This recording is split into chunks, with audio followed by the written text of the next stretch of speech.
masi sunset ki manung chana laiba inle lek haiba mafam adu ki pajai siwang lalaga haiba khumdi mathak aduga khumdi singa saba yum audai pura thengarpa haiba mafam singa sapa Thambaldagi lekhok haitare masi lekhok si Thambaldagi lekhok no se koi se bakang makang lai se khidang sangtuk tawna sidla risini Thambaldagi lekhok turi haiba Thambaldagi lekhok si masa masa khalaga makoina fiber waina sumaina thega chingmani se sumaina thega chingmani se tu sid khidang sawm hai se we don't know. Okay, card. Yeah. Okay. So this is the this is the fiber duni. Sigi fiber sing china. Nithi na chmaina tasal laga aikoi na ju thongi se basigi lang chini.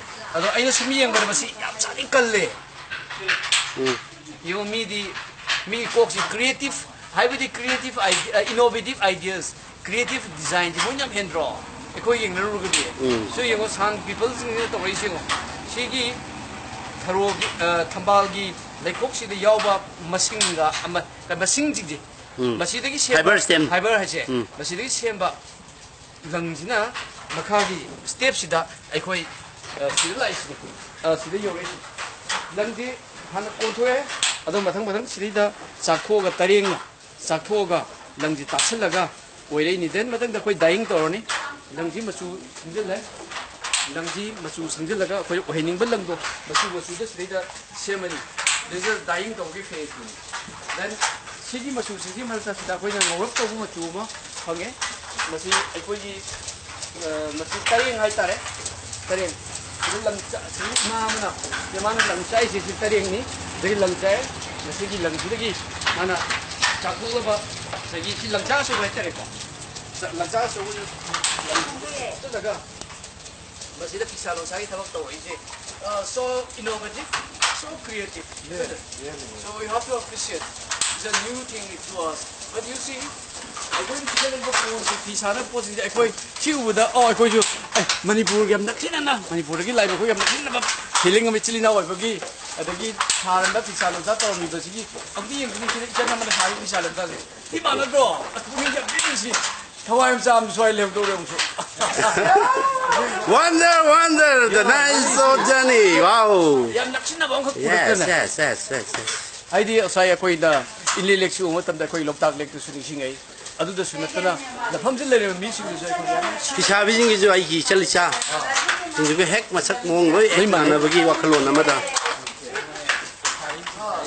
Okay, pangan dem ju. Just like a pangan dem for our Manipur can take. Okay, that's mana saya pergi macam itu. It is so nice, yeah. Okay, yeah, wonder. See, wow.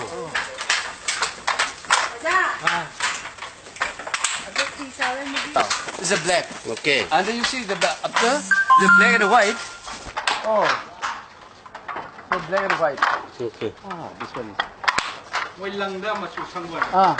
But our pangandem and this pangandem is it different or what? No. It's the same like this. Yeah, same thing. Yeah. Okay. Okay. Very innovative. Very innovative. You see, something that the wing.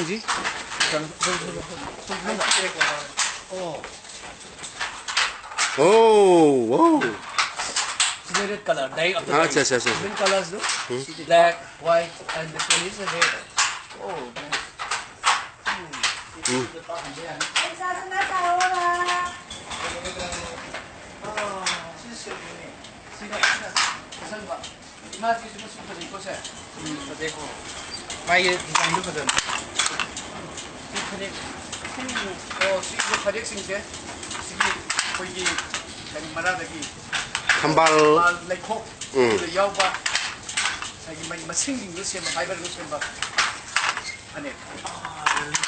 Manipur kang lay pakulay ba miyam na di asin no phadri wakalon na siyam na tamden ngai ma chuking thogani ngai ba sigum la yam innovative ba so khokjat amada rakdi ba loksing pukai sing ase jinaraga he na sakutpa helum gi amasung pisa lun sagi thabakta aikoi ju anau ba mayon ama prokna bagi dhama ngasi gi khokjat sigi ba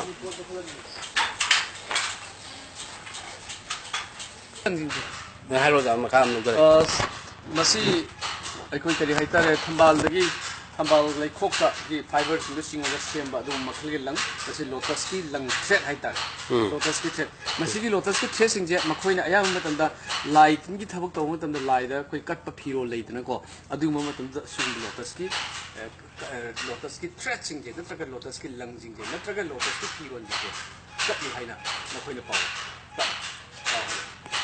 thank you ꯁꯥꯔꯕꯨ ꯊꯥꯒꯠꯆꯔꯤ